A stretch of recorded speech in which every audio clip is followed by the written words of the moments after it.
아무래도 공포는 이곳에서 시작된 듯합니다. 청소를 하기 위해 1년에 딱 한 번 연다는 정화조. 그 뚜껑이 열린 날, 경찰은 왜 빌라를 찾았던 걸까요?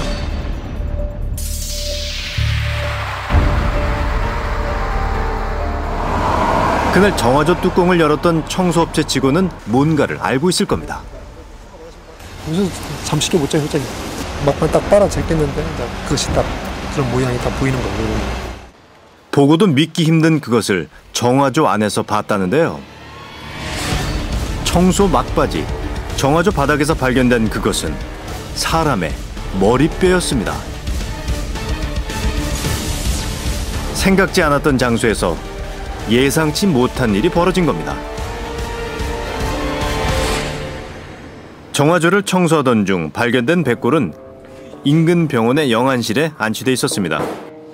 수사에 나선 경찰은 정화조 안에서 몇 점의 뼈를 추가로 발견했는데요.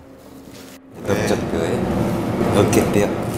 8개 지금 뼈가 나왔네요. 그런데 언뜻 보기에도 백골의 머리뼈가 많이 작습니다. 둘레를 재보니 성인의 평균 수치에 크게 미치지 못하는데요.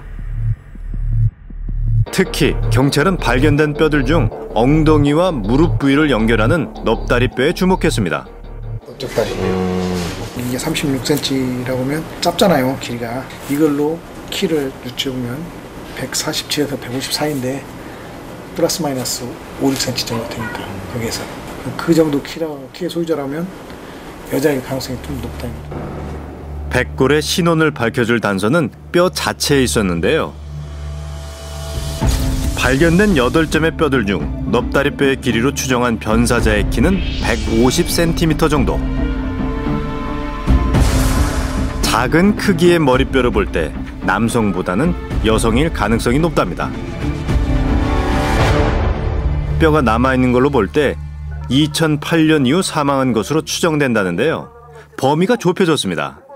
2008년도부터 2012년까지 96명이라고 하던데 남성, 여성 다 포함돼서 2008년 이후 실종된 사람들 중 키 150cm 정도의 여성, 그것이 백골 사체의 신원일 겁니다.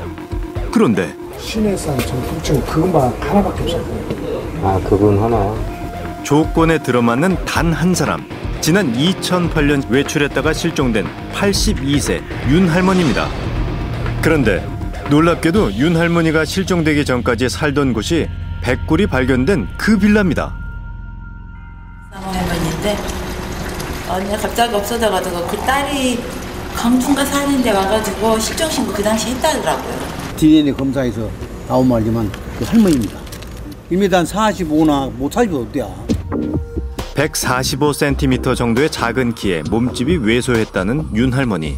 정화조에서 발견된 백골과 유사한 점이 많은 만큼 확인해볼 필요가 있습니다.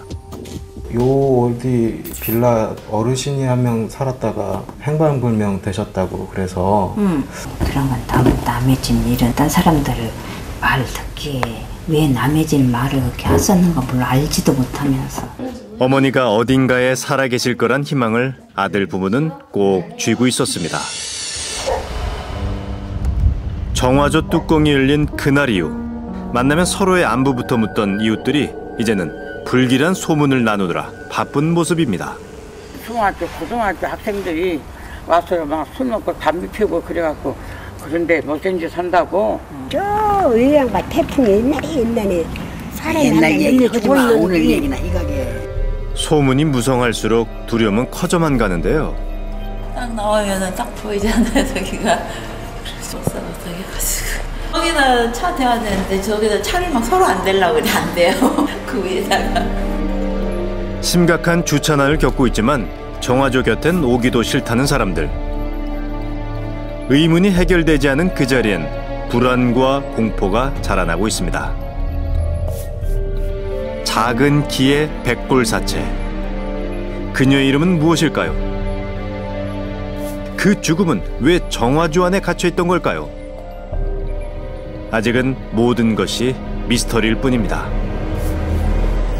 신체의 일부분만 발견된 백골 사체.